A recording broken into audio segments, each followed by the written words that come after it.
पहलवान सास। मधु की शादी के कुछ सालों में ही उसके पति की मृत्यु हो जाती है, जिसके बाद उसके ऊपर सास की जिम्मेदारी आ जाती है और वो अब अपनी सास के साथ घर में अकेली रहती है। मम्मी नाश्ता बना दिया है, टाइम से खा लेना। दोपहर का खाना शीला आकर बना देगी, मैं ऑफिस जा रही हूँ। अरे क्यों उस टेप रिकॉर्डर पर पैसे खर्चा करती हो? इतना काम मैं खुद भी कर सकती हूँ। हाँ बिल्कुल, आधे समय तो जोड़ों के दर्द की दवाई खाती हो और फिर काम करने की बात करती हो।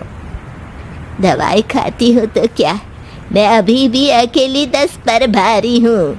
हाँ मैंने मान लिया। मधु घर से चली जाती है, जिसके बाद सास नाश्ता कर दवाई लेकर टीवी देखने बैठ जाती है। दोपहर को शीला घर आती है।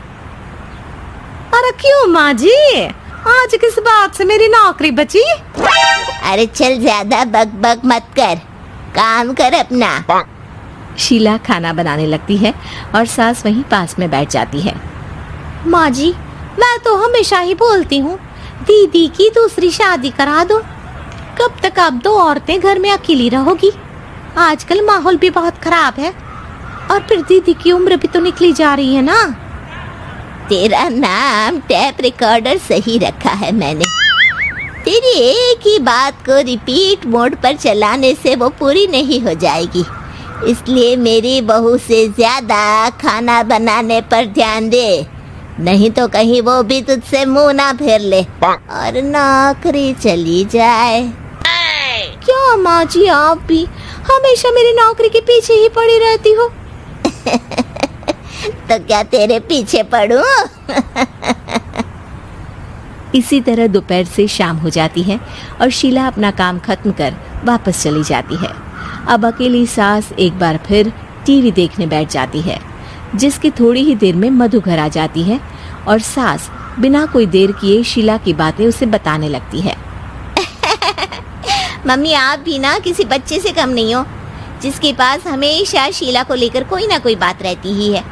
अब बस भी करो ना, इतनी बुरी नहीं है बेचारी। अरे मैंने कब कहा बुरी है, बस उसकी बातें करके मुझे बड़ा मजा आता है। सास की बात पर हंसते हुए दोनों डिनर करने बैठती ही हैं कि लाइट चली जाती है। अंधेरे में मधु मोबाइल की फ्लैश लाइट जलाकर मोमबत्ती ढूंढने लगती है। तभी उसे हॉल में कुछ गिरने की आवाज आती है। मम्मी, आप अंधेरे में इधर उधर क्यों घूम रही हो? अरे तेरे पीछे ही तो खड़ी हूँ। हाँ, अगर आप यहाँ हो तो वो हॉल में सामान कैसा गिरा? भूत आया। अरे मुझे क्या पता, जाकर देखना पड़ेगा ना। दोनों हॉल में जाते हैं, लेकिन वहां कोई नहीं होता। अब उन्हें कमरे में से सामान गिरने की आवाज आती है। लगता है ये भूत चोरी करने आया है, इसे वापस कब्र में पहुंचाना ही पड़ेगा। बस हाँ, आप ज्यादा ना 30 मार खा मत बनो, मैं पुलिस को फोन करती हूँ। अरे जब तक तेरी पुलिस आएगी तब तक क्या वो हमारे साथ बैठकर अंताक्षरी खेलेगा? हट डरपोक, संभालने दे मुझे। अब सास पास रखा फ्लावर पॉट उठाकर कमरे की तरफ बढ़ने लगती है, जहां उसे 2 आदमी दिखाई देते हैं। पीछे पीछे मधु भी वहां आ जाती है। मम्मी, अभी भी मौका है, बाहर भाग जाते हैं। मधु की आवाज सुन चोर चौकन्ने हो जाते हैं। ओए तुम दोनों, जहां हो वहीं खड़ी रहना, नहीं तो दोनों को गोली मार दूंगा। अरे तुम दोनों अभी के अभी बाहर जाओ, नहीं तो मैं तुम्हें जिंदा नहीं छोड़ूंगी।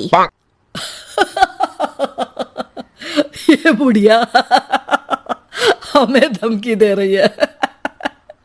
अबे तुम 2 अकेली अबला औरतें क्या कर लोगी? अरे जा भेजा, दोनों को बांध दे। जैसे ही दूसरा आदमी सास को पकड़ने उसके पास आता है, तो वो उसके सर पर फ्लावर पॉट मार देती है। उसके सर से खून बहने लगता है, जिसे देख दूसरा आदमी गन निकालकर हवा में गोली चला देता है, जिससे बचते हुए दोनों सास बहू वहां से भाग जाती हैं। अब वो तीनों एक दूसरे के आगे पीछे पूरे घर में भागने लगते हैं। मम्मी, आपने तो सच में उसे मार दिया। तो मजाक में कौन मारता है? और अभी तुम मेरे साथ ही रहना, नहीं तो पक्का मारी जाओगी। ये औरतों को कमजोर समझता है ना।